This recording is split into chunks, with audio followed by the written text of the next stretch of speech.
Hello, hello, hello. It is time for another DDK Talks Esports.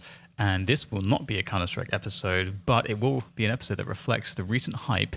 And I'm going to tell you whether or not you should buy into the hype of Apex Legends. Now, I've had a few days to try it and to play it and to enjoy it. And that's definitely emphasis on the latter. I've been enjoying it a lot. And what I want to talk about is the things that they do right that makes this game worth to play if you're on the fence or otherwise into any of the other battle royales. I want to make an argument why you should try this one because I'm sold. So firstly, I want to talk about all the things that they do to fix the current issues and gripes in a lot of battle royales that make things harder or just more annoying for players. So firstly, everyone's played PUBG. You've done that drop into wherever you want to drop. You have some crazy fights, and you just barely win that area, and you're able to start looting it, whether it's the military base or wherever it is. Then you realize, oh, okay, one or two of us just died in the party. Then you kind of feel like you want to restart because you want to play with your friends, and you don't have your friends just sitting there watching you play for the next 30 minutes if you do manage to make it to the end. The way that they solve this, though, as this is an issue, because you don't want people just leaving, and you don't want people just sat there not playing. They solve this in a really cool way by having the resurrection feature where you can take the token of someone that's died, and there's these in pretty much every single area. There's always pretty quickly a way to res somebody, and that's really interesting because they do spawn with nothing, so it's not really abusable late game. Late game, it's actually kind of like it's very risky. They're going to respawn without a gun. Everyone's going to have really good guns by that point, so there's less of an argument to do it late game.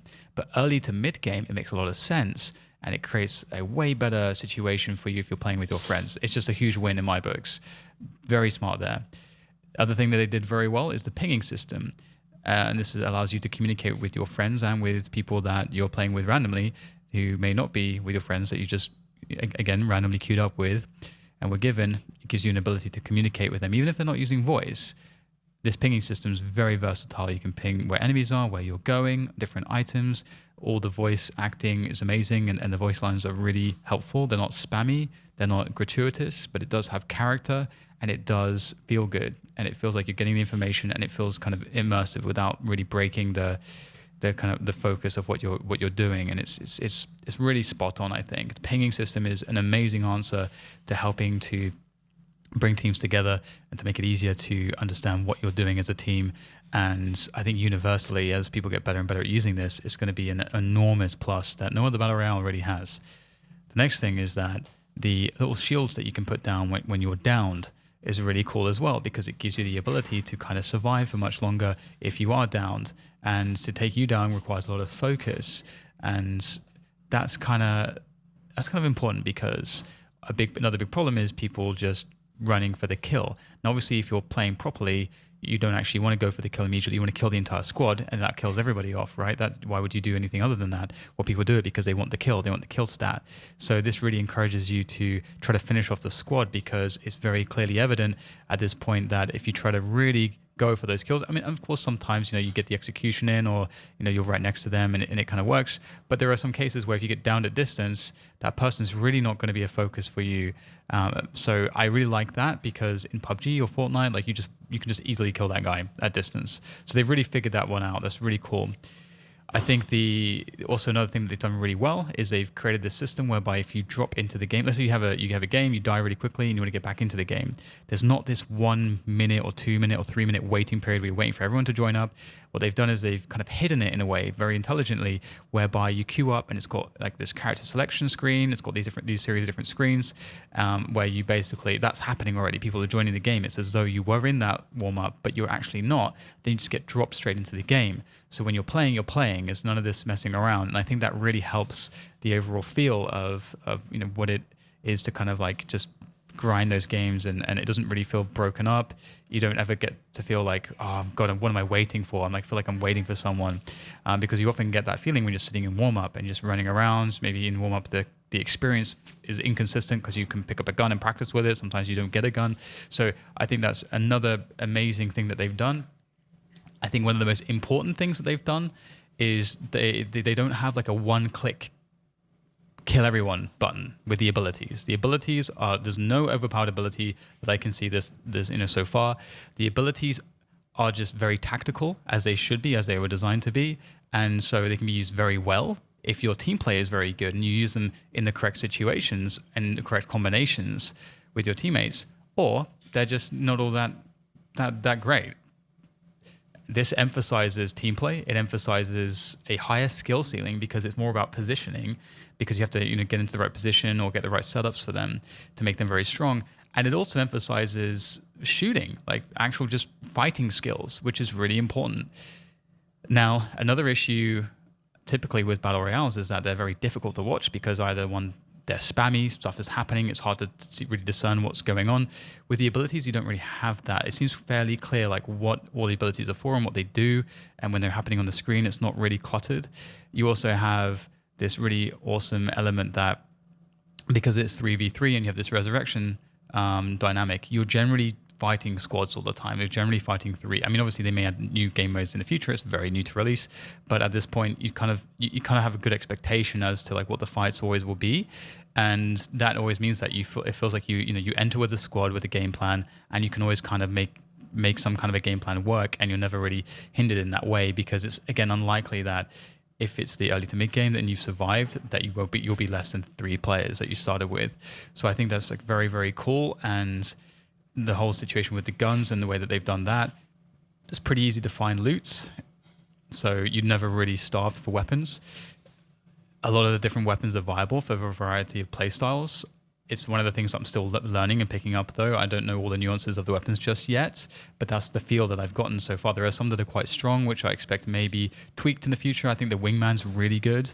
Honestly, I think it's maybe could be considered too good in some spots, but we'll see if we'll see how the balance changes. But at the moment, out of release, it's quite good. Honestly, there's nothing glaringly wrong with anything, so I'm very impressed overall with it.